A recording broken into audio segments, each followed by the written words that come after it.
చిన్న పాప హవీలు పెట్టద్ది చూడమ్మా, నన్ను పెట్టి పోయిందమ్మా అంశం పెట్టమంటే. బిడ్డలారా, పోయిన వారం మనం ధ్యానం చేసిన అంశం ఏంటంటే లేచి, ఎంత మంచి మాట, లేచి నడువుము. ఏ వచ్చిన తర్వాత ఫోటో ఎంత బాగా వస్తుంది చూడండి, చాలా బాగా ఏలు వేస్తుంది పాప. ఏంటి లేచి నడువు, అది పోయిన వారం మనం ధ్యానం చేసిన అంశం. బిడ్డలారా, ఆ అధ్యాయం చదవాలంటే యోహాను సువార్త 5వ అధ్యాయం తీయండి. యోహాను సువార్త 5వ అధ్యాయం 8వ వచనంలో ఉన్నమాట. యేసు నీవు లేచి నీ పరిపెత్తుకొని అనేది పక్కన పెట్టి నీవు లేచి నడువమని వానితో చెప్పగా వెంటనే వాడు స్వస్థత నుండి తన పరిపెత్తుకొని నడిచెను అని రాయబడింది. బిడ్డలారా, చదివిన వాక్యాన్ని పరిశుద్ధాత్మదేవుడు మనందరికి అర్థమవునట్లు బోధించి ఆ వాక్యపు లోతుల్లో బ్రతకగలిగే కృప దేవుడు మనందరికి అనుగ్రహించి వర్ధిల్ల చేయునుగాక. అమ్మా ప్రభాతమ్మ, నీ కొడుకు పేరు ఏం పేరమ్మా? పవన్. ఏంది నాకు కర్మను కూర్చోండవా, ఏంటుండవా వాక్యం? ఈరోజు దేవుడు మనతో ఏం మాట్లాడుతున్నాడంటే లేచి నడు. ఎవరితో చెప్తున్నాడు ఈ మాట? 38 సంవత్సరాలుగా పడి ఉన్న వ్యక్తితోటి చెప్తున్నాడు.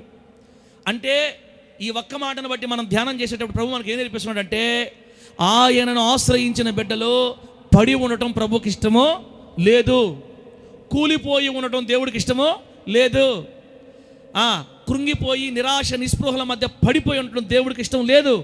నువ్వు నిజంగా యేసును ఆరాధించే బిడ్డవైతే రోషంగా చెప్తున్నాడు దేవుడు, నీ మాట బిడ్డ రోషంగా ఇను, నువ్వు లేవాలి, లేచి నడవాలి యేసు నామములో. మనము బ్రతికి ఉన్నంత కాలం మన నామ ఒక దగ్గర స్టాప్లో ఉండకూడదు, పోతానే ఉండాలా. లేచి ఏం చేయాలి? కూర్చోమనడా మన నడవమనడా? నువ్వు లేచి మళ్ళీ కూర్చో అనలా, లేచి నడుస్తా ఉండి, ఇంకా ఆగిపోబాకు, సాగిపో. పోయిన వారం చదివాం యెషయా గ్రంథం 60వ అధ్యాయం. యెషయా గ్రంథం 60 అధ్యాయం 1వ వచనంలో ఏముందంటే లెమ్ము తేజరిల్లుము. ఎందుకో తెలుసా? నీకు వెలుగు వచ్చి ఉన్నది. ఆ వెలుగు నీకు ఎక్కడి నుంచి వచ్చిందంటే యెహోవా మహిమ నీ మీద వచ్చినప్పుడు ఆ వెలుగు నీకు ఉదయించింది. దేవుడికి స్తోత్రం కలుగును గాక. చెప్పండి గట్టిగా హల్లెలూయా. నా ప్రియమైన దేవుని బిడ్డలారా, మిమ్మల్ని యేసుక్రీస్తు వారు తన ప్రాణం పెట్టి సాతాను చేతుల్లో నుంచి కొనుక్కున్న ఆ రోజునే మనందరి మీదకి వెలుగు ఉదయించింది. బాప్తిస్మం పొందావు అంటే నీ మీదకి వెలుగు వచ్చింది అని అర్థం. ఇంకా ఇక్కడ ఎవరైనా బాప్తిస్మాలు తీసుకోకపోతే చీకట్లో ఉన్నారని గుర్తుబిడ్డ. నీకు దేవుడు అంటే ఇష్టమా? యేసయ్య అంటే నిజంగా నీకు ఇష్టమా? నీకు నిజంగా ఇష్టమైతే నువ్వు ఎందుకు బాప్తిస్మం తీసుకోవట్లేదు? ఇంకా ఇప్పుడు కాదులే, పెళ్ళైన తర్వాత తీసుకుంటా, అప్పుడు దాకా మనం ఉంటాం గ్యారెంటీ లేదు. ఇప్పుడు కాదులే, మనవాళ్ళు పుట్టిన తర్వాత తీసుకుంటా, గ్యారెంటీ లేదు. మా పాప పెరిగి పెద్దది, పెళ్ళైన తర్వాత తీసుకుంటా, ఉన్నవా మానవా? లేనిపోని అబద్ధాల మాటలు చెప్తున్నావా? ఇప్పుడు కాదు మళ్ళీ చూస్తాను అంటున్నావు అంటే రెండు కారణాలు. ఒకటి, నీకు దేవుడు అంటే ఇష్టమన్నా లేకుండా ఉండాలా. దేవుని కంటే ఇంకెవరినో ఎక్కువ ప్రేమిస్తేనే నువ్వు బాప్తిస్మం వెనకేసుకుంటావు. లేదు, నీకు నిజంగా యేసు ప్రభు ఇష్టమైతే ఈ డిసెంబర్ లాస్ట్ రోజు 31 సాయంత్రం ఇక్కడ బాప్తిస్మాలు ఇవ్వబడతాయి. యేసు నామములో వచ్చి మునిగాయి. ఆమె చెప్పండి గట్టిగా, చెప్పు గట్టిగా హల్లెలూయా. మునగడం ద్వారా ఏమవుద్ది? అపోస్తుల కార్యాల్లో ఉంది, సౌలా ఇంకేం ఇబ్బంది లేదు, నీవు లేచి బాప్తిసం పొంది నీ పాపములు కడిగి వేసుకో అని చెప్తాడు అననీయ పౌలుతోటి.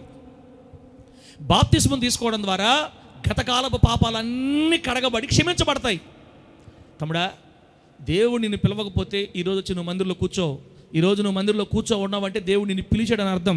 నిన్ను ఆల్రెడీ ఆయన సెలెక్ట్ చేసుకున్నాడు. నువ్వు త్వరగా బాప్తిసం పొందాలా, వెనకడుగు వేయొద్దు. ఎప్పుడైతే నువ్వు బాప్తిసం పొందుతావో నీ పాపాలు క్షమించబడతాయి. నీ పాపాలు క్షమించబడిన నాటి నుండి యెహోవా మహిమ నీ మీద ఉదయిస్తుంది యేసునామములో. దేవుని వెలుగు నీ మీదకి వస్తుంది యేసునామములో.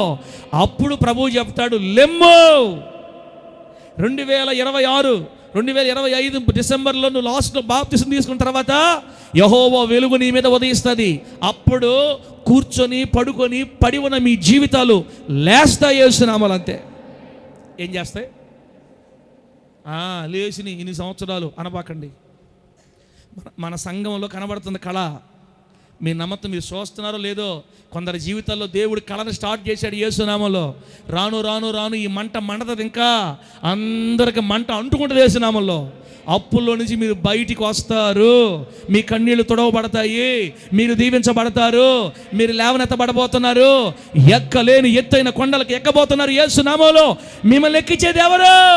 Who is he? He is Lord Jesus Christ. యేసు మాత్రమే మనం ఎక్కిస్తాడు యేసునామములో. హల్లెలూయా. నేను ఎట చెప్తున్నాను, మీరు ఎట చెప్తున్నారు?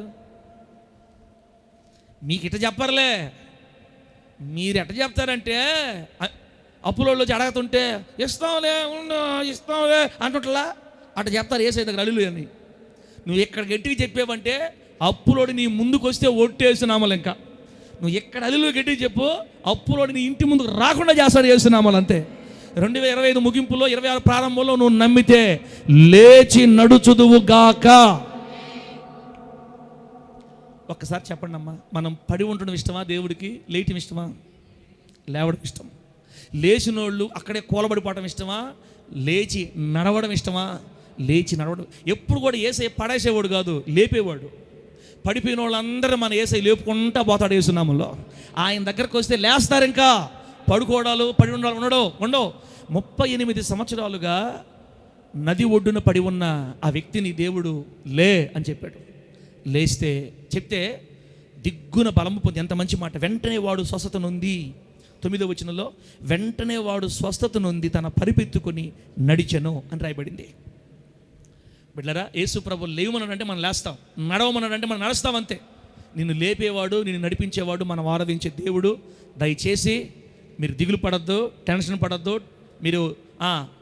మీరు కన్నీళ్ళు విడవద్దు. మా సంగతి ఇంక అయిపోయినట్టుంది, మా జీవితం క్లోజ్ అయిపోయినట్టుంది, చాప్టర్ క్లోజ్ అయిపోయినట్టుంది అనుకుంటున్నారేమో. మీ దైవజనుడు కంఠంలో ఊపిరినంత వరకు మిమ్మల్ని కూర్చోబెట్టడు, లేపి నడిపించడానికే మీకు చెప్తా ఉంటాడు యేసునామములు అంతే. గట్టి చెప్పండి హల్లెలూయా.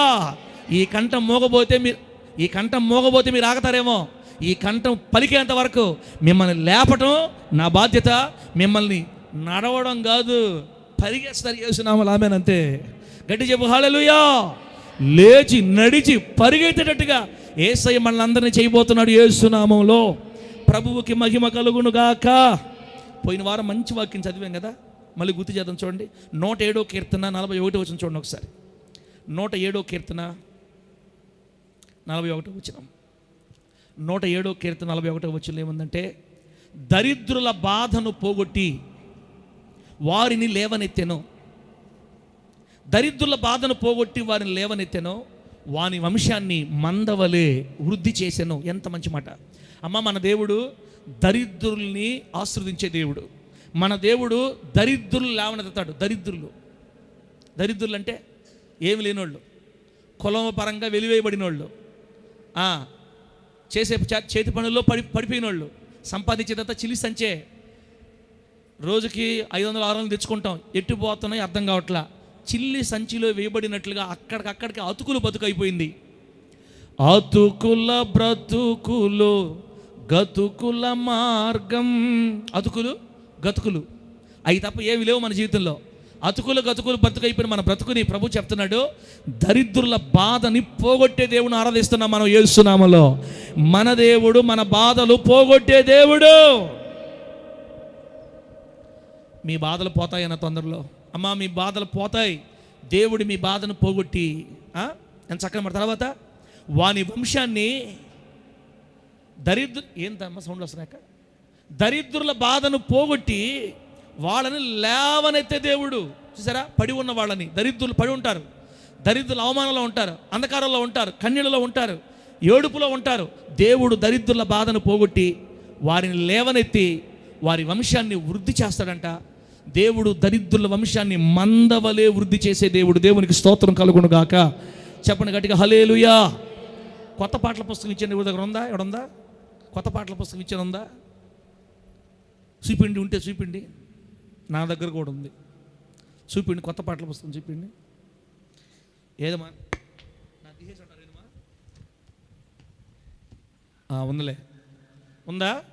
ఒక ఫస్ట్ పేజ్ చూడండి. ఫస్ట్ పేజ్ ఏముంది? ఏ పాట ఉంది? కొత్త పాట కదా. నాలుగో లైన్ చూడండి. 4వ లైన్ ఏముంది? దరిద్రులను 5వ లైను. అమ్మ ఏడు ఉండరా లేరా? ఏంది నాకు మీ నీరసం నాకు వచ్చేసినట్టుంది. కళ్ళు మూసుకో అనిపిస్తుంది నాకు. నేను కళ్ళు మూసుకున్నాను అంటే అర్థమైంది నాకు. బాగా అలసిపోయాను. బయట మా యోనాన్న ఒక రేంజ్లో వేస్తున్నాడు, ఒక రేంజ్లో. ఆ నుంచి షాకు నాకు కొట్టింది అక్కడ దాకా. ఇప్పుడు నా నుంచి మీకు కూడా కొట్టద్ది. అందుకే షాకు పోవాలని ఇప్పుడు నేను చూపించా. 5వ లైన్లో ఏముంది? 4వ లైన్ చూడండి. యేసయ్యా, సముద్రములోనైనా నువ్వు త్రోవ కలుగు చేస్తావు, దరిద్రులను మందవలే వృద్ధి చేస్తావు, దక్షిణ హస్తముతో నువ్వు దరిద్రుల్ని ఆదుకుని వాడివి. బా, ఎంత మంచి పదాలు ఇచ్చాడు దేవుడు మనకి. దేవుడు పడిపోయిన దరిద్రుల్ని లేవనెత్తువాడు. నేను చెప్తున్నాను మీ సేవకునిగా, దైవజనునిగా, బిడ్డ, మనందరినీ దేవుడు లేపబోతున్నాడు యేసునామంలో. మనలందరినీ లేపి నిలబెట్టబోతున్నాడు యేసునామంలో. మనలందరినీ దేవుడు లేపి నడిపించబోతున్నాడు యేసునామంలో. హల్లెలూయా. రథం పెట్టు. దరిద్రులను మందవలే వృద్ధి చేసి దక్షిణ హస్తముతో ఆదుకును వాడవు. ఆ ఒక్క బిట్టే పాడతా. స్లో కాదు, ఫాస్ట్. ప్రకాష్ కొంచెం ఫాస్ట్ నెట్టు. అది చాలు.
పాడమని డైరెక్టర్గా చెప్తున్నారా? పాడకూడదు. తట్టుకోలేక ఆనందాన్ని ఆ పదం మన పాటలో ఉందని చూపించానమ్మా. మీరు గుర్తుపట్టని పెట్టారా? మనం ఆరాధించే మన దేవుడు దరిద్రులను లేవనెత్తే దేవుడు. ఆమేనండి. నువ్వు పడి ఉన్నావంటే దేవునికి అవమానం బిడ్డ. ఇప్పుడు నువ్వు ప్రభువుని నమ్ముకొని 7 సంవత్సరాలు అయింది, 10 అవుతుంది, ఇంకా మనం పడే ఉన్నాం. అందుకే మనల్ని ప్రేమించిన మన దేవుడు లేచి నడవండి అని చెప్తున్నాడు. ఆయన ఒక్కసారి లే అన్నావంటే నీకు నువ్వే లేచేస్తావు యేసునామములో. అంతే. ఆ శక్తి ఆయనే ఇస్తాడు మనకి. వ్యాపారాలు పడిపోయి కొంతమంది ఇక్కడ వ్యాపారాలు కలిసి రావట్లా, ఏది పెట్టినా ఫెయిల్ అయిపోతుంది. బిడ్డ, ప్రభు నీతో మాట్లాడుతున్నాడు. ఇక మీదట నువ్వు వేసే ప్రతి అడుగు దీవించబడద్ది యేసునామములో. నీ వ్యాపారాలు లేస్తాయి, నీ చేతి పనులు లేస్తాయి, నిన్ను దేవుడు దీవిస్తాడు యేసునామములో.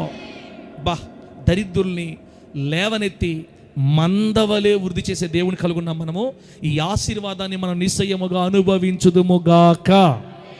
గట్టి చెప్పండి, హల్లెలూయా. లేపి నడిపించే దేవుడు మన దేవుడు. అంశం పేరు చెప్పండి, లేచి నడువుము. లేచి నడువు. ప్రభువా నాకు జాబ్ వస్తుంది అంటావా? మా వేణాజాని బిడ్డ అంటుంది అప్పుడప్పుడు, ఏసయ్యా సాఫ్ట్వేర్లో ఇవి వస్తున్నంత అసలు సిస్టమే బాగలేదు, ఇప్పుడు సాఫ్ట్వేర్ పడిపోయి ఉంది, అసలు సాఫ్ట్వేర్లో ఏం లేదు, అసలు జాబులు 2 జాబులు ఉంటే 20,000 మందికి రౌండ్ చేసి ఉన్నారు.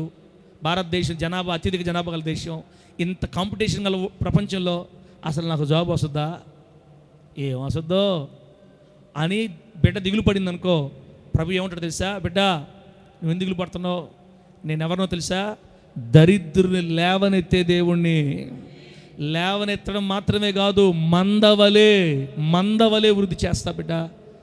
నేను ఎవరిని? నా మీద నమ్మకం లేదు నీకు? మనం ఏం చేయాలి తెలుసు? ఇప్పుడు నా దేవుడు లేపి నడిపిస్తాడని నమ్మాలా. ఆటోలు తోలుకునే వాళ్ళు ఉన్నారా? మీ ఆటోలు చుట్టే సేమల్లా తిరుగుతారు యేసునామాలు, అంతే నమ్మాలా. మీ ఆటోలు చుట్టూ ఎక్కడ తిరుగుతారు? సేవలు. నీ ఆటో ముందు 100 ఆటోలు పోతూ ఉంటాయి, నిలబడకో ఉంటారు ప్యాసింజర్లు. ఏమమ్మా ఎక్కడికమ్మా నువ్వా? లేదులే అని చెప్తుంటారు. నీ ఆటో వచ్చింది అనుకో, బగబగబో చెక్కేస్తారు అంతే. ఎవరు వృద్ధి చేసేది ఇట్లా? ఎవరు వృద్ధి చేసేది? దేవుడు. ఒక ఆటో నుంచి 2 ఆటోలు, 2 ఆటోల నుంచి 4 ఆటోలు, 4 ఆటోలు అమ్మి యేసునామాలు కారు కొంటాం. ఏమని చెప్పండి గట్టిగా? ఒక కారు పోయి 2 కార్లు, 2 కార్లు పోయి 4 కార్లు, 4 కార్లు అమ్మి టెప్పర్ లారీ కొంటాం యేసునామాలు, అంతే. ఏంది మీకు తెలియట్లా ఏసై సంగతి? అడుగడుగున అంచెలంచెలుగా నిన్ను దీవిస్తాడు బిడ్డ దేవుడు. ఆయన లేపి నడిపించే దేవుడు. దరిద్రుల్ని మందవలే దీవిస్తాడు. రాబోయే రోజుల్లో మన కుటుంబాలన్నీ ఆ రీతిగా ఆశీర్వదించబడి వర్ధిల్లునుగాక. బిడ్డరా, బైబిల్ గ్రంథంలో లేపి దీవించబడిన వాళ్ళు కొంతమంది ఉన్నారు. పడిన స్థితిలో ఉండారు, వారిని దేవుడు లేపి వాళ్ళని గొప్పగా ఆశీర్వదించాడు. వాళ్ళ సంగతులు నాకు బాగా ఆశ్చర్యం కలిగిన ఒక 3 స్త్రీల గురించి గుర్తు చేసి నేను ఆపేస్తా ఈరోజు. 3 స్త్రీల గురించి. వాళ్ళలో మొదట ఆమె మనకి యెహోషువ గ్రంథంలో కనపడుతుంది. నేను చెప్పినప్పుడు మీకు అర్థమవుతుంది బిడ్డలారా. ఆమె పేరు రాహాబు. చెప్పండి ఎవరామె? రాహాబు. బైబిల్లో ఆమెను ఏమని రాశారు తెలుసా? రాహాబు అనే వేశ్య అని రాశారు. అమలరా, వేశ్య అన్నప్పుడు ఇక ఆ బిడ్డని ఎవరు కూడా మంచి చూపుతో చూడరు. సమాజం వెలివేసిన పరిస్థితి, తన శరీరాన్ని తాకట్టు పెట్టి బ్రతికే స్థితిలో ఉంది ఆ బిడ్డ, యవనస్తురాలు. నిజానికి వాళ్ళకు కూడా మనశ్శాంతి ఉండదు, ఆ పని చేసే వాళ్ళకు కూడా నెమ్మది ఉండదు. పాపము ఎవరికి మనశ్శాంతిని ఉండనీదు. పాపంలో పడ్డ ఏ బిడ్డ కూడా సంతోషంగా ఉన్నట్టు చరిత్రలో లేదు. మందులో వాళ్ళు సంతోషంగా ఉండాల్సిందే. కొద్ది కాలానికి వాళ్ళు కృంగిపోతారు. పాపంలో ఉన్న ఏ ఒక్కరు కూడా మనశ్శాంతిగా బతకలేరు. తన జీవితం అంతా వ్యర్థమైపోయింది. ఆమె వృత్తిగా పనిగా ఆ పాపాన్ని ఎంచుకుంది. ఆ ఊరిలో ఆమె వేశ్యగా పిలువబడుతుంది. సమాజపరంగా వెలివేయబడింది. ఏ ఒక్కరు కూడా ఆమెను తలుచుకోరు, ఏ ఒక్కరు ఆమెను మంచి అనరు. ఊరు ఆమెని పాపిగా ముద్ర వేసి ఒక వెలివేయబడిన జీవితానికి అలవాటు పడి, లేదా ఆమెను అసలు లెక్కలో నుంచి తీసేశారంతా సమాజం అంతా. నాకు ఇప్పటికీ ఆశ్చర్యమే, వేశ్యని తీసుకొని దేవుడు ఎలా ఆస్వాదించాడు? అసలు ఎలా సాధ్యం ఇది అంటే, బైబిల్ చెప్పింది పడిపోయిన వారిని లేవనెత్తడానికి వచ్చిన దేవుడు మన దేవుడు. వెలివేయబడిన వారిని లేవనెత్తడానికి వచ్చిన దేవుడు. పాపి అని ముద్ర వేసి ఊరు చివర్ల తోసేస్తే ఊరి చివర్ల పడి ఉన్న మన దగ్గరకు వచ్చాడు దేవుడు. యేసునామములో ఆమేన్ చెప్పండి గట్టిగా. ఈరోజు కులాలు చేశారు కదా, కులాలు చేసి విభజించి ఊరి చివర్ల పడేశారు మనల్ని. వాళ్ళు మా ఊర్లోకి రాకూడదు, వీళ్ళు మా కాలనీకి రాకూడదు, వీళ్ళు మా కాలనీకి రాకూడదు, వాళ్ళ ఇంట్లో నీళ్లు తాగొద్దు, వీళ్ళ ఇంట్లో అన్నం తినద్దు, వాడేంది, వాడి కులమేంది, అదేంది ఇదేంది అని మనల్ని భయంకరంగా విమర్శించి లోకం వెలివేసింది. ఎవరైతే వెలివేయబడ్డారో, ఎవరైతే ఒక పక్కకు మూలకు త్రోయబడ్డారో, ప్రభు అయిన యేసుక్రీస్తు మూలకు త్రోయబడిన మన ఇళ్లలోకి వచ్చాడు. ఆయన మనల్ని ప్రేమించి వచ్చాడు. ఆయన ఈరోజు ఎంతమందినో లేపుకున్నాడు, ఆయన సంఘంలోకి, ఆయన సన్నిధిలోకి చేర్చుకున్నాడు. దేవునికి మహిమ కలుగును గాక. మేము గొప్ప ఇంటి వారు, మీ గొప్ప కులస్తులు, మీ అగ్ర కులాల వాళ్ళమని విర్రవీగుతున్న వాళ్ళకి ఎందరికో ఈరోజు రక్షణ భాగ్యం లేదు. వెలివేయబడి త్రోసివేయబడిన నీకు నాకు దొరికిందక్క ఈ భాగ్యం. నిన్ను ప్రేమించాడు, నన్ను ప్రేమించాడు. బిడ్డ, మన రాహాబు అనే వేసి దగ్గరికి వెళ్తే ఆమె జీవితం బాగులేదు, చెడిపోయింది, పరిస్థితి బాగులేవు. అస్తవ్యస్తంగా మాట్లాడుతున్నారు, అవమానంగా మాట్లాడుతున్నారు ఆమెని. అయితే ఆమె చిన్న సహాయం చేసింది. ఆమె ఏం చేసింది? ఈ వేగుల వారిని, యెహోషువ పంపినటువంటి 2 వేగుల వారిని ప్రాణాలు కాపాడింది. ఈ 2 వేగుల వారి ప్రాణాలు కాపాడింది. ఇజ్రాయేలు దేవుడు ఆరాధిస్తున్న ఈ ఇజ్రాయేలు దేవుడిని ఆరాధిస్తున్న ఇజ్రాయేలీలు శక్తిమంతులు, వీరి దేవుడు గొప్ప కార్యాలు చేయవాడు. అమ్మో, వీరిని నేను పట్టిస్తే ఎంత ద్రోహం చేసిందని అవుతాను. మా దేశం మీదకి యుద్ధానికి వస్తే మా దేశం ఖచ్చితంగా ఓడిపోద్ది. వీళ్ళ దేవుడు గొప్ప దేవుడు, వీరి దేవుడు ఎర్ర సముద్రాన్ని చీల్చాడు, వీరి దేవుడు బండ నుంచి నీళ్ళనిచ్చాడు, గొప్ప గొప్ప రాజులు వీళ్ళ ముందు ఓడిపోయారు. వీళ్ళకి నేను సహాయం చేయాలి, వీళ్ళ దేవుడికి నేను సపోర్ట్గా ఉండాలి. అమ్మో, ఆ దేవుడు నన్ను కూడా కనికరిస్తాడేమో అని ఆమె మొత్తం మీద దేవుని యందు విశ్వాసం ఉంచి ఇజ్రాయేలుల జీవితాల్లో జరిగిన గొప్ప గొప్ప కార్యాలు జ్ఞాపకం చేసుకొని తన రాజు కంటే ఆ ఊరి వారందరికంటే ముందు ఈమె నమ్మింది దేవుణ్ణి. నమ్మే తన దేవుని ప్రజలకి హెల్ప్ చేసి వారిద్దరిని ప్రమాదం నుంచి తప్పించింది. బిడ్డలారా, ఆమె చేసిన ఆ ఒక్క కారణాన్ని బట్టి దేవుడు ఆమె చేసిన పాపం అంతటిని కడిగేశాడు. యేసునామములో ఆమేన్ చెప్పండి, గట్టిగా చెప్పండి హల్లెలూయా. విశ్వాసమును బట్టి రాహాబు అనే వేశ్య నీతిమంతురాలుగా తీర్చబడింది బైబిల్లో. ఆమె నీతిమంతులుగా తీర్చబడటమే కాదు, సల్మాను అనే ఒక వ్యక్తిని వివాహం చేసుకుంది. ఆ ఎరుకో ప్రాంతం ఓడిపోయి మరి ఇజ్రాయేలు వచ్చి దాన్ని గెలిచిన తర్వాత ఇక ఆమె వృత్తి మారిపోయింది. ఆమె సహజమైన మహిళలుగా మార్చబడి ఒక మంచి వ్యక్తిని పెళ్లి చేసుకొని ఆమె సల్మాన్ అనే వ్యక్తికి భారీగా తర్వాత ఆమె బిడ్డలారా ఆ వరుసలోని బోయాజు పుడతాడు, ఆ వరుసలో ఓబేదు పుడతాడు, యెషై పుడతాడు, దావీదు పుడతాడు అనమాట. దావీదు గారికి ముత్తవ్వ ఒక చెడిపోయిన స్థితిలో ఉన్నటువంటి స్త్రీని యూదా గోత్రంలో తీసుకొని వచ్చి యేసు ప్రభు వారి వంశావళిలో కలిపేశాడు దేవుడు యేసునామంలో. గట్టి చెప్పండి హల్లెలూయా. అంత మాత్రమే కాదు, ఆమె యేసుక్రీస్తు వారి వంశావళిలో చేర్చబడింది. యేసు ప్రభు వారి మరి తల్లిదండ్రులు మనం ముత్తాతల్ని చూసుకుంటా పోయామనుకో, ఆ వరుసలో వసతివి అన్యురాలు, విగ్రహారాధికురాలు, చెడిపోయిన జీవితం కలిగినామే. బిడ్డలారా, ఈ రాహాబ్ అనే వేశ్యను గూర్చి దేవుడు మనతో మాట్లాడుతూ ఈరోజు మనల్ని ధైర్యపరుస్తున్న మాట ఏంటంటే, బాగా వినడమ్మా, ఒకవేళ ఇక్కడ ఎవరైనా చెడిపోయిన బ్రతుకులో ఉన్నట్లయితే బాగా వినండి. చిన్నదో పెద్దదో, తెలుసో తెలియకో, పరిస్థితులు బాగలేకో, మొత్తం మీద అమ్మా స్త్రీలు కావచ్చు పురుషులు కావచ్చు, చెడిపోయిన బ్రతుకులో ఉన్నట్లయితే నిన్ను దేవుడు వదలలేదు. రాహాబు వేశ్యను ప్రేమించినట్లుగా మిమ్మల్ని నా దేవుడు ప్రేమిస్తున్నాడు యేసునామంలో. రాహాబు వేశ్యని విడిపించినట్లుగా మీ పరిస్థితుల్లో నుంచి దేవుడు మిమ్మల్ని విడిపించబోతున్నాడు. నీ పాపాన్ని ఆయన కడగబోతున్నాడు యేసునామంలో. తిరిగి మరలా నువ్వు ఊబిలో పడిపోకుండా, ఏ పాపంలో నువ్వు నిలబడకుండా ఆయనే నీకు సహాయం చేసి పాపమనే ఊబి నుంచి లేవనెత్తబోతున్నాడు నిన్ను యేసునామంలో. ప్రభువా నన్ను లేపనాడు అడుగు చాలు. ఈ ఒక్కరోజు ఈ ఆరాధనలు అయిపోయిన తర్వాత, వాక్యం అయిపోయిన తర్వాత, బిడ్డ నన్ను లేపయ్యా, ఈ ఊబిలో నుంచి నన్ను లేవనెత్తయ్యా, ఈ పొరపాట్లో నుంచి నన్ను లేవనెత్తయ్యా, ఈ త్రాగు నుంచి నన్ను లేవనెత్తయ్యా, ఈ వ్యభిచారం నుంచి నన్ను లేవనెత్తయ్యా, ఈ భయంకర ఊబి నుంచి నన్ను లేవనెత్తయ్యా, నాకు వద్దయ్యా అని ఒక్క మాట నువ్వు అడిగితే, నువ్వు తెలిసి చేసినా తెలియచేసినా పొరపాటు జరిగినా బిడ్డ మనందరినీ మన దేవుడు క్షమించి కడిగి పవిత్రపరిచి నీతిమంతుల జాబితాలో చేర్చి మన జీవితాన్ని ఆశీర్వాదకరంగా మార్చి మన కుటుంబాల్ని మందవలే వృద్ధి చేయబోతున్నాడు యేసునామంలో. చెప్పండి గట్టిగా హల్లెలూయా. గొప్ప సంగతి ఏంటంటే, హెబ్రీ పత్రిక 11వ అధ్యాయంలో విశ్వాస వీరుల జాబితా ఉంటుంది. విశ్వాస వీరుల జాబితా. అమ్మా, లోకం దృష్టిలో చెడిపోయింది అని పేరు పెట్టుకున్న యవనస్తురాల్ని ఒక విశ్వాస వీరురాలి లెక్కలో జాబితాలో చేర్చాడు దేవుడు. అబ్బా, ఆయన చూపుకి మనిషి చూపుకి చాలా తేడా. మనుషులేమో తప్పులు చూస్తారు, మనుషులేమో మన బలహీనత చూస్తారు. దేవుడు అలా చూసేవాడు కాదు చెల్లా. అసలు ఆమె ఎంత వెలివేయబడిన స్థితిలో, ఎంత అవమానకర స్థితిలో ఉన్న ఆమెను తీసుకుని వెళ్ళి విశ్వాస వీరుల జాబితా ఆమె పేరు రాయించాడంటే ఎంత ప్రేమగల దేవుడో.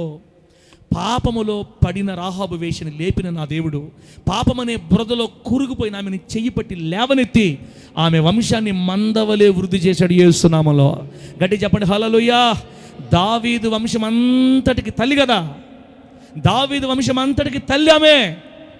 ఆమె వంశాన్ని దేవుడు మందలాగా వృద్ధి చేశాడు, గొప్ప స్థాయిలో తన బిడ్డలు నిలబెట్టాడు. ఇంకో మాట చెప్పమంటారా, రాహాబు కడుపులో నుంచి రాజులు పుట్టారు. అబ్బా అబ్బా, ఎవరు పుట్టారు? రాజులు పుట్టారు. 20 మంది రాజులు వచ్చారు ఆమె కడుపులో నుంచి. లోకం నిన్ను చెడిపోయావు అని పిలుస్తున్నారా? నువ్వు దిగులు పడ చెల్లా, నీ పట్ల దేవుని ప్రణాళిక ఉంది. నిన్ను దేవుడు లేవనెత్తబో చెప్తున్నాను కదా, నీ మలినమంతా కడిగేస్తాడు దేవుడు. మరలా నీ చరిత్ర జ్ఞాపకం రాకుండా, అమ్మా అయ్యా, మన బ్రతుకుల్లో నుంచి, మన కడుపుల్లో నుంచి, మన గర్భంలో నుంచి దేవుడు రాజులు తీసుకురాబోతున్నాడు యేసునామములో. మీరు ఆశీర్వదించబడుదురుగాక. ఆమేన్ ఎట్లా చెప్తున్నారు చూడండి, నాకు నిరుత్సాహం వస్తుంది. ఇంకా మీ కడుపులోంచి దేవుడు రాజులు తెస్తున్నాడు. ఆమేన్ అని చెప్పాలా? మీ వంశాన్ని దేవుడు మందలు మందలుగా వృద్ధి చేయునుగాక. ఒక వేశ్య ఈరోజు విశ్వాస వీరులైపోయింది. చెడిపోయిన బ్రతుకులిన ఈ బిడ్డ ఈరోజు అనేక మందికి మాదిరి అయిపోయింది. అట్లా లేపుతాడక్క దేవుడు మనల్ని, అట్లా లేపుతాడు. ఆయన లేపి నడిపించే దేవుడు, లేవనెత్తి నడిపించే దేవుడు. ఎందుకంటే యెహోవా వెలుగు మన మీద ఉదయించింది, ఆయన ప్రకాశత మన మీద ఉదయించింది. చెడిపోయిన జీవితాన్ని బాగు చేసి నువ్వే నీ కుటుంబానికి దిక్కయ్యేటట్టుగా దేవుడు మారుస్తాడమ్మా. పడిన స్థితిలో ఉన్న వాళ్ళు దిగులు పడద్దు, కృంగిపోవద్దు. యేసు వైపు చూడండి, ఆయన మీ బ్రతుకులు బాగు చేసి మిమ్మల్ని దీవించబోతున్నాడు యేసు నామములో. ఈ ఒక ఆమె రెండో ఆమె ఉంది బిళ్ళరా. రెండో ఆమె ఉంది. ఆమె ఎవరంటే అన్యురాలు. ఆమె అన్యురాలు. మరి మోయాబీయురాలు అంటే మీకు అర్థమైపోయింది ఇప్పుడు. ఎవరామె? రూతు గ్రంథంలో కనబడుతుంది.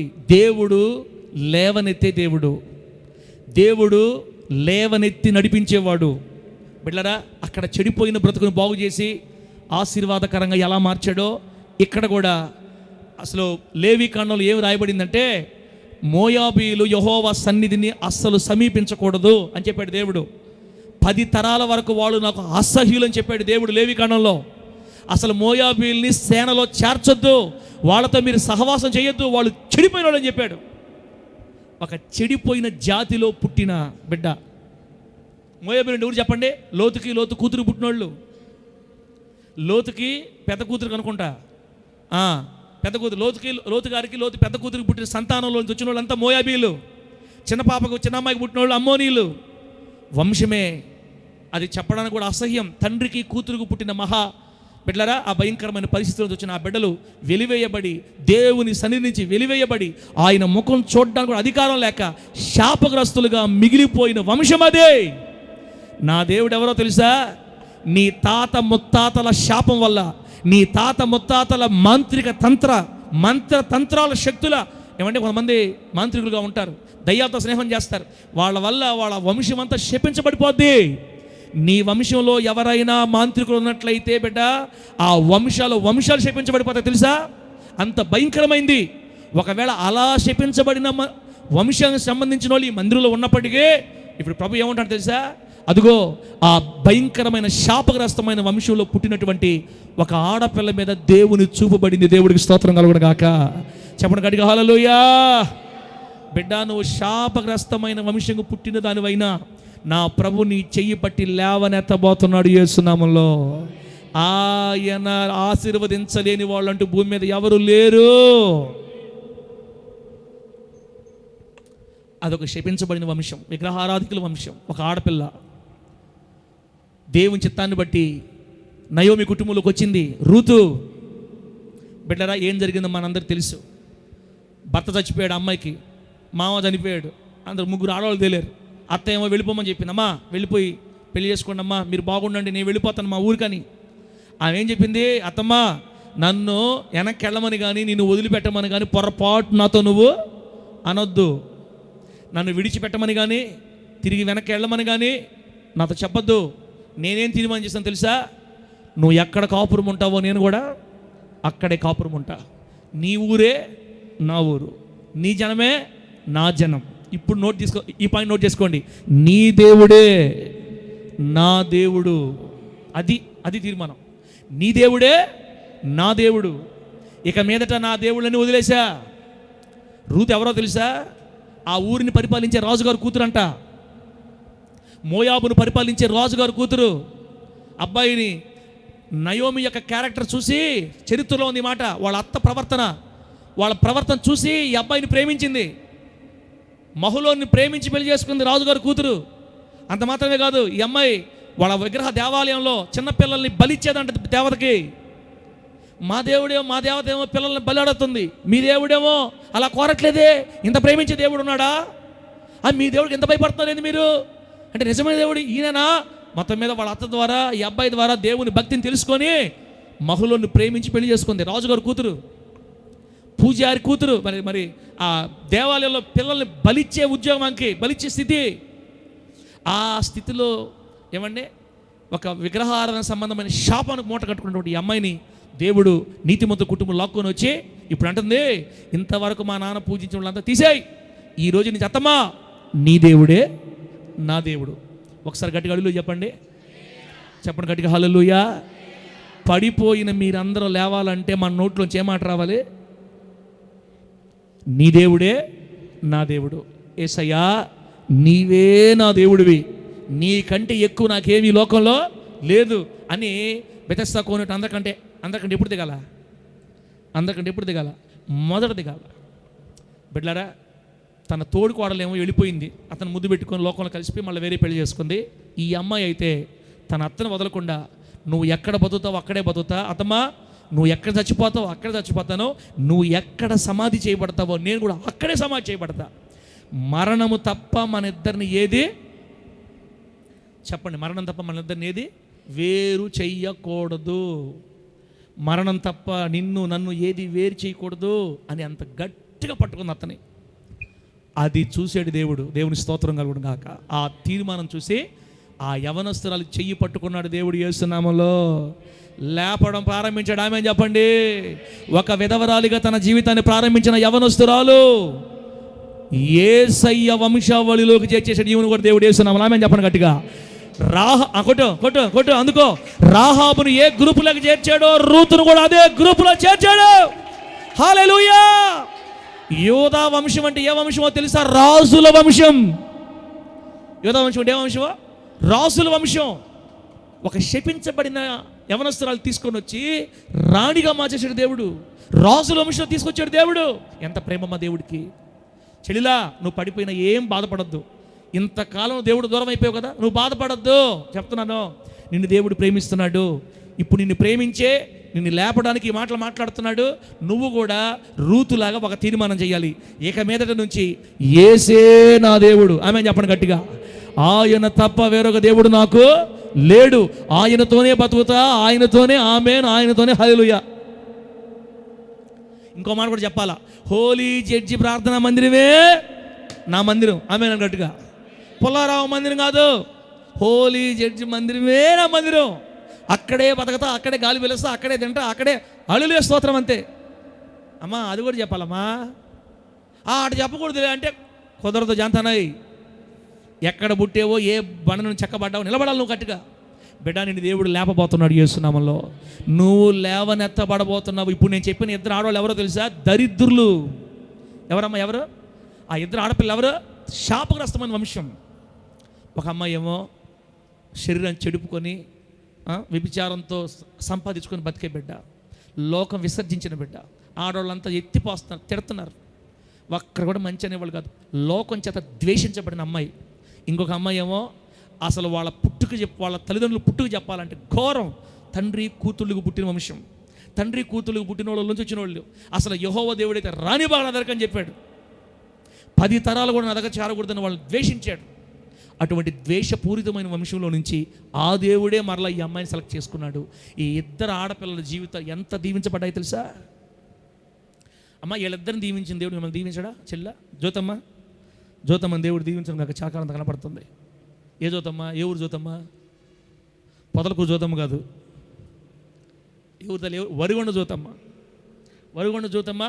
నిన్ను కూడా దేవుడు ఆస్వాదిస్తాడు యేసు నామములో అంతే. నువ్వేం చెప్పాలా? యేసే నా దేవుడు. న్యాయాధిపతి ప్రార్థనా మందిరమే మా మందిరం. అవునా కదా? అలా ప్రార్థన కాదు వద్ద. ఎన్ని ప్రభు నీకు ఏ చెప్తా చేతల్లా, నువ్వు నిలబడు. అంత శపించబడిన స్థితిలో ఉన్న ఆడపిల్లలను లేపి దేవుడు దీవిస్తే, వాళ్ళని లేవనెత్తి నడిపించి వృద్ధి చేసి రాణులుగా చేస్తే, నిన్ను నన్ను దేవుడు చేయడా? చేస్తాడు. ఈ 2025 ముగింపులో 26 ప్రారంభంలో దేవుడు తన మహా కనికరాన్ని నీ మీద కుమ్మరిస్తున్నాడమ్మా. దిగులు పడద్దు, కృంగిపోవద్దు, ధైర్యం తెచ్చుకోండి. మనకు మంచి రోజులు వచ్చే యేసు నామంలో. చెడిపోయిన బ్రతుకులన్నిటినీ బాగు చేసిన నా దేవుడు మన బ్రతుకులు బాగు చేసి కట్టబోతున్నాడు యేసు నామములో. హల్లెలూయా. పాస్టర్ గారు ఏం చెప్పాలి? మీరు దైవజనుడా, నువ్వు ఏ స్థలంలో ఉంటావో నేను అదే స్థలంలో ఉంటా. నువ్వు ఎక్కడ బతుకుతావో అక్కడే బతుకుతా. నీ సమాధి ఎక్కడో నా సమాధి కూడా అక్కడే అని చెప్పాలి సేవకుడితోటి. ఏమన్నా అన్నావు అనుకో, ఎలా పోలు ఏరే చచ్చిపోతా అనకూడదు. ఇటు మీద మా దీనక్క నువ్వు కానీ మమ్మల్ని కానీ కారులు ఎక్కించుకోకుండా ఊరికి దీపి వదిలేసామనుకో, ఏరే చచ్చిపోతా అసలు అటు రాగు. ఆ మాటే ఉండకూడదు మనకి. దైవజనుడా, నీవు ఏ చోట నిలబడతావో నేను ఆ చోట నిలబడతా.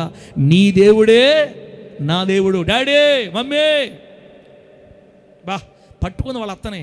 ఆ అమ్మాయి స్టార్ తిరిగిపోయింది వేస్తున్నామలు అంతే. నాకు రూతు అన్న బాగా ఇష్టము.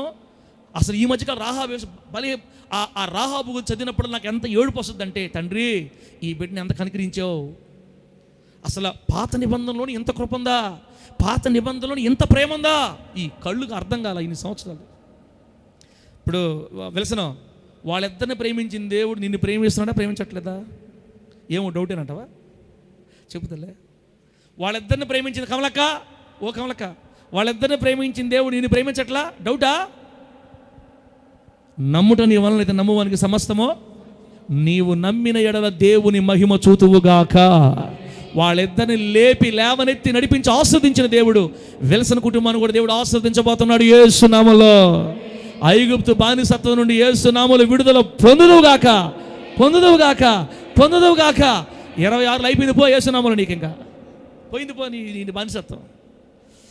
ఆ కేసు యేసు నామములో కొట్టివేయబడును గాక. బిడ్డ మీద చిన్న కేసు ఉంది, కొట్టేస్తాడు దేవుడు అంతే. అమ్మా, వాళ్ళిద్దరిని దీవించిన దేవుడు మిమ్మల్ని దీవించడా? ధైర్యం ఉండండి దయచేసి. ఒకవేళ మీకు ధైర్యం లేకుండా ఏ క్రియలు మిమ్మల్ని ఆటంకపరుస్తున్నాయో వదిలేయండి. ప్రభుతో తీర్మానం చేసుకోండి, అడగండి, హెల్ప్ చేయమని అడగండి. ప్రభు వాటి నుంచి బయట లాక్కొని వస్తాడు. లాస్ట్ టైం చెప్తున్నాను, లాస్ట్ టైం చేసి ప్రార్థన చేస్తా. లాస్ట్ టైం ఇంకెవరు మనకు తెలిసినవి, తల్లిదండ్రులు కోల్పోయిన అనాథ ఆడపిల్ల రాణిగా మార్చబడింది ఎవరమే? ఎస్తేరు.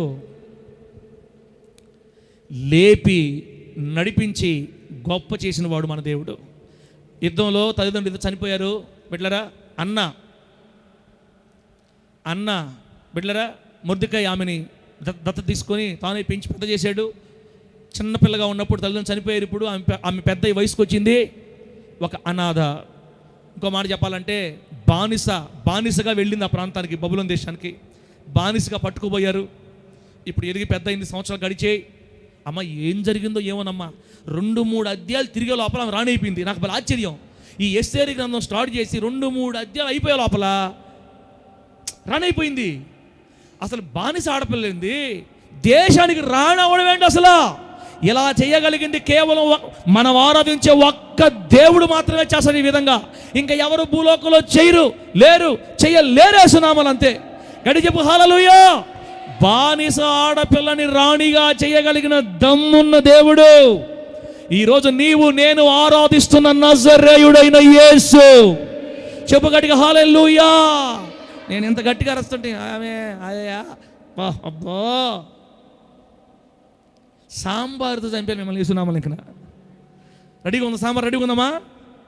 సాంబార్ పచ్చడితో వేసేయాలి అంతే, బిడ్డల మామూలుగా కాదు. బిడ్డ, ఇప్పుడు ఆ ఆడపిల్లని లేవనెత్తున్న నా దేవుడు నా 2 కూతుర్ని లేవనెత్తడా? మీకేమైనా డౌటా? నాకు డౌట్ లేదు. ఇప్పుడు వీళ్ళు కడుపును పుట్టిన వాళ్ళే, మీరందరూ దేవుడు ఇచ్చిన కూతుర్లు కదా. ఇప్పుడు వీణాజాని పెట్టిన కీర్తన దేవుడు లేపడా? వాళ్ళిద్దరు నమ్మాలా? వాళ్ళిద్దరుగా ఇంత లేదులే అంటే నేను కూడా ఏం చేయలేను. మళ్ళా వాళ్ళిద్దరు నమ్మాలి. నేను ఆరాధించే నా దేవుడు దరిద్రుల్ని మందవలే వృద్ధి చేసే దేవుడు నా దేవుడు.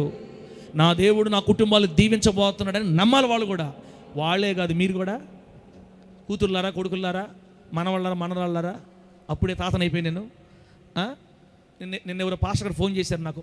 అవును కానీ తమ్ముడు, ఎవరు నువ్వు మనరాలు అంటున్నావు, ఎవరు నీ మనరాలు అన్నాడు. నీకు తెలీదా? రా చూపిస్తా. చాలామంది మనరాలు ఉన్నారు నాకు అని చెప్పా. అప్పుడే మనరాలు పుట్టేశారు. నీకు నీ పాపకి పెళ్ళి అయిందా? నోరు పోయా నువ్వా? కూతురు పుడితేనే మనరాళ్ళ? ఈ చిన్నపిల్లలు ఇప్పుడు నేను బుడ్డోళ్ళకి నేను పేర్లు పెడతా ఉంటాను, వాళ్ళందరూ నా మనరాళ్ళే కదా.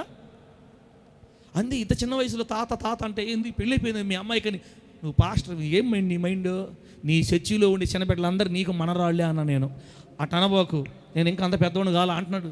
అమ్మ ఇన్న తాత అనకూడదంట, నన్ను ముత్తాత అన్న కూడా ప్రాబ్లంలే యేసునామంలో. గట్టి చెప్పండి హల్లెలూయా, చెప్పండి గట్టిగా హల్లెలూయా. ఇంతమంది బిడ్డలను దేవుడు నాకు ఇస్తే ఇంకేం కావాలి మాకు ఈ లోకల్లో బిడ్డ. అమ్మా మిమ్మల్ని కూడా నా దేవుడు నా కళ్ళ ముందు లేవనెత్తుతాడు, నేను చూస్తాను యేసునామంలో. నా కోరిక ఏంటంటే మన వేణాజాని బిడ్డ మన మందిరంలో ఫస్ట్ ఉద్యోగస్తురాలు అవ్వాలి నా కోరిక. ఫస్ట్ ఉద్యోగస్తురాలు అవ్వాలి. ఆ బిడ్డ లైన్లోకి వచ్చింది. తర్వాత నెక్స్ట్ ఎఫ్ఎఫ్ఐ వీళ్ళందరూ లైన్లోకి వస్తారు. బిడ్డ ఇప్పుడు దాటేసింది, బీటెక్ ఫైనల్ ఇయర్లో ఉంది. దేవుడు బిడ్డను మన సంఘంలో మొట్టమొదటి ఉద్యోగస్తురాలుగా దేవుడు చేస్తాడు యేసునామంలో. చెప్పండి గట్టిగా హల్లెలూయా. ఆ తర్వాత ఒకరొకరు లేస్తారు మన సంఘంలో. టీచర్లు మన సంఘంలో లేస్తారని మీకు నమ్మకం ఉందా? పోలీసులు లేస్తారని నమ్మకం ఉందా? మీరు ఆమె ఏం చెప్తున్నాను సార్, నేను చెప్తుంటా. బ్యాంక్ ఎంప్లాయర్లు మన సంఘంలో లేస్తారని మీకు నమ్మకం ఉందా?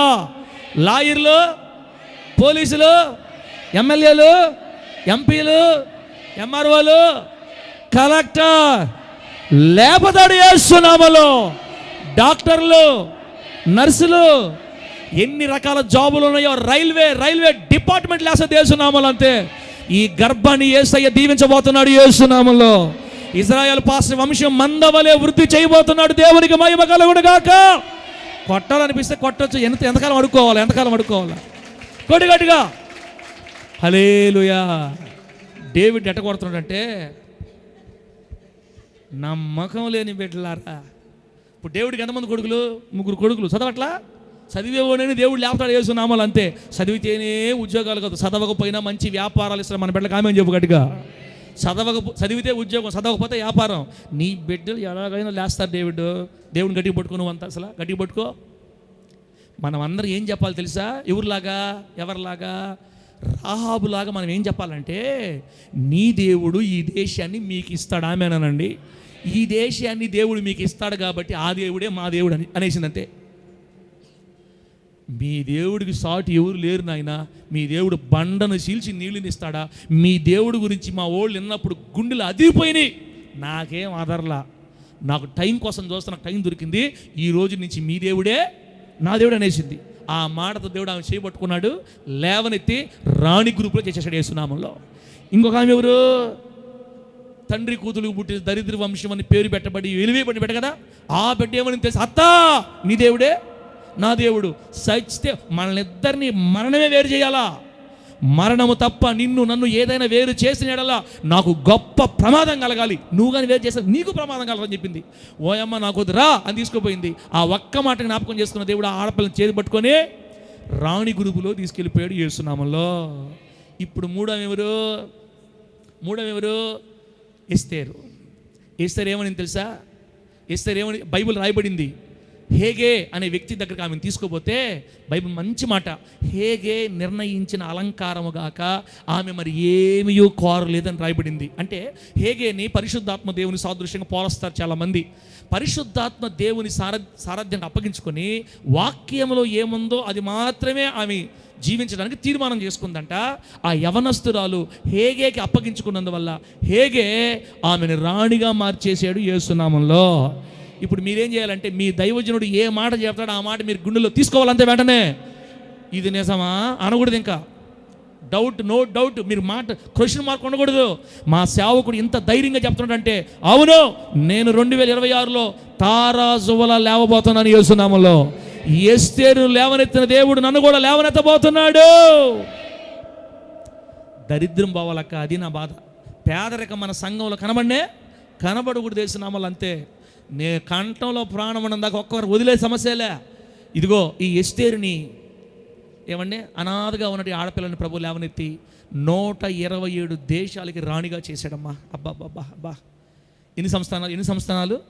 127 సంస్థానాలు, 127 దేశాలకి రాణి, పట్టపు రాణిగా దేవుడు ఆ బిడ్డను మార్చాడు. ఆయనకి ఏం అసాధ్యం ఉందాక? ఏం అసాధ్యం అని చెప్పండి. నీ దరిద్రం అంతా కొట్టేస్తాడు బిడ్డ. నీ కన్నీళ్ళు తుడుస్తాడు, నీ అసమాధానం తొలగిపోతాయి, నీ బిడ్డలు బాగుపడతారు, నీ వ్యాపారాలు దీవించబడతాయి, ఓడిపోయిన చోట గెలుస్తావు, నీ వాహనాలు దీవించబడతాయి. నువ్వు ఒక స్థాయిలో ఉండకూడదు, మెట్టు మెట్టుకు లెయ్యాలి యేసునామములో. అంతే క్రమముగా నీవు అభివృద్ధి పొందుదువు గాక. ఒక రోజుగా ఉన్నత స్థితిలో నిలబడాలా. నా ప్రభువైన యేసయ్య మన మందిరంలో ప్రతి బిడ్డని ఒక ఎత్తైన శిఖరానికి చేర్చునుగాక. చెప్పండి గట్టిగా హల్లెలూయా. రాహాబుని దీవించిన దేవుడు, తర్వాత రెండవది రూతును దీవించిన దేవుడు, ఎస్తేరుని దీవించిన దేవుడు మనందరినీ లేవనెత్తి నడిపించబోతున్నాడు అనే నమ్మకంతో వెళ్దాం బయటికి ఇప్పుడు. ఓకేనా? వీళ్ళ ముగ్గురు లేవనెత్తాడు, పడిన స్థితిలో ఉన్న వీళ్ళ ముగ్గురు లేవనెత్తాడు, ఆయనే నడిపించాడు, ఒక ఉన్నత శిఖరానికి చేర్చాడు. నిన్ను నన్ను మన దేవుడు లేవనెత్తి నడిపించబోతున్నాడు. ధైర్యంతో విశ్వాసంతో సాగిపోదాం. దేవుడి మాటలు మనందరికి ఆశీర్వాదకరంగా మార్చి వర్ధిల్ల చేయునుగాక.